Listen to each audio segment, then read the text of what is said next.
పోలవరంపై మధ్యాహ్నం శ్వేతపత్రం విడుదల చేయనున్న సీఎం. సచివాలయంలో శ్వేతపత్రం విడుదల చేయనున్న సీఎం చంద్రబాబు. 7 ప్రభుత్వ శాఖల్లో స్థితిగతులపై శ్వేతపత్రాలు విడుదలకు కూటమి ప్రభుత్వం నిర్ణయం. పోలవరం ప్రాజెక్టు వద్ద క్షేత్రస్థాయి పర్యటన చేపట్టిన చంద్రబాబు.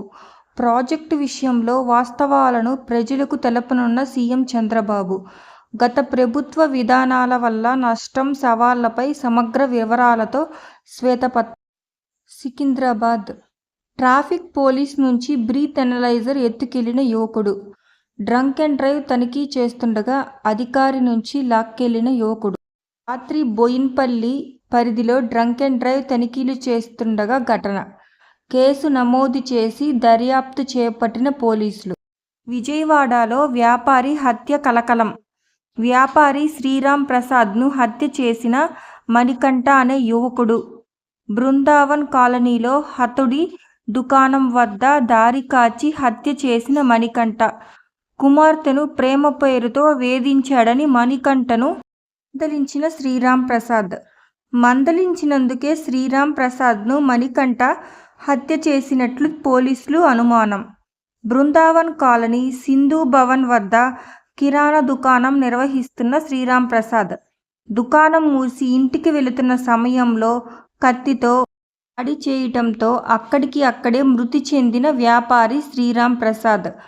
పరారీలో నిందితుడు మణికంఠ దర్యాప్తు చేస్తున్న Krishnalanka police.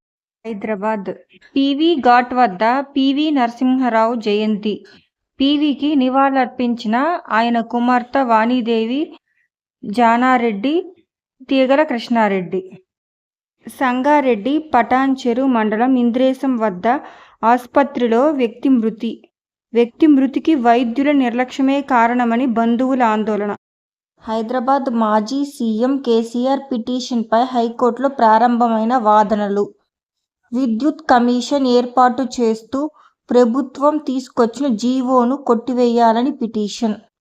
Justice L Narasimha Reddy జారీ చేసిన నోటీసు రద్దు చేయాలని మాజీ సీఎం కేసీఆర్ వేసిన పిటిషన్పై హైకోర్టులో ప్రారంభమైన వాదనలు.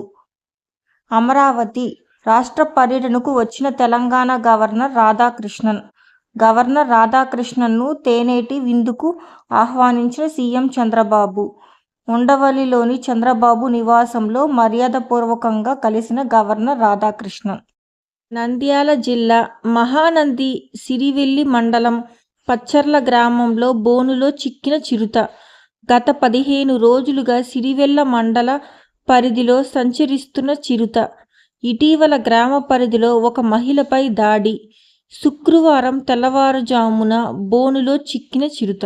సంగారెడ్డి జిల్లా పటాన్చెరు మండలంలో విషాదం.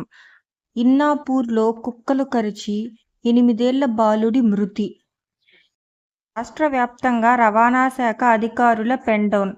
జేటీసీ రమేష్పై దాడికి నిరసనగా సేవలు నిలిపివేసిన రవాణా శాఖ అధికారులు. నిన్న హైదరాబాద్ జేటీసీ రమేష్పై ఆటో యూనియన్ నేత దాడి. నీట్ పరీక్షా పత్రాల లీకేజీపై చర్చకు విపక్షాల పట్టు. నీట్పై విపక్షాలు ఇచ్చిన వాయిదా తీర్మానాలు తిరస్కరించిన స్పీకర్. విపక్ష సభ్యుల నినాదాలతో లోక్సభ వాయిదా వేసిన స్పీకర్. లోక్సభ మధ్యాహ్నం 12 గంటల వరకు వాయిదా. ఇవండి నేటి తాజా సంక్షిప్త వార్తలు. మీకు గనక నా వీడియో నచ్చినట్లయితే please like, share, comment and subscribe my channel. Thanks for watching my video.